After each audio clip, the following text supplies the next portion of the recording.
বাবা ঝড় চলে এসেছে, আমাদের ঘর তো উড়ে যাবে। হ্যাঁ বেটা তুই ঘরে যা, আমি বাজার থেকে রশি নিয়ে আসতেছি। আরে বেটা মনে হয় ঝড় আসবে, তাড়াতাড়ি করে আমরা বাড়ি চলে যাই। আরে বৃষ্টি চলে এসেছে, আমার মেয়ে তো ঘরে একা রয়েছে।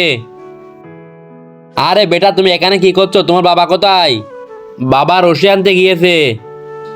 আরে এখন তো পানি চলে এসেছে, এখানে থাকলে ভিজে যাবে, একে আমাদের বাড়ি নিয়ে যাই। চলো বেটা আমাদের বাড়ি, তাড়াতাড়ি আসো, জোরে বৃষ্টি হচ্ছে।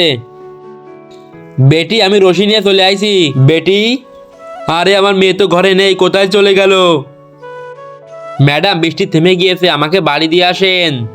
ঠিক আছে বেটা চলো দিয়ে আসি। আরে আমার মেয়েকে তো আমি সব জায়গায় খুঁজলাম, কোথায় তো পেলাম না। আরে ওই যে আমার মেয়েকে কে নিয়ে যাচ্ছে? এই দাঁড়া। বাবা এ কি করেছো তুমি? আরে বেটি এ তোকে ধরে নিয়ে যাচ্ছিল না, আমি তোকে বাঁচালাম।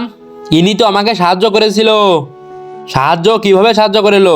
আরে ভাই কিছুক্ষণ আগে যা হয়েছিল, এই বাচ্চা এখানে ভিজে যাবে, একে আমার বাড়ি নিয়ে যাই। চলো বেটা আমাদের বাড়ি। আরে ম্যাডাম আমাকে মাফ করে দেন, আমার তো খুব অন্যায় হয়ে গিয়েছে। বাবা তুমি তো অন্যায় করে ফেলাইছো।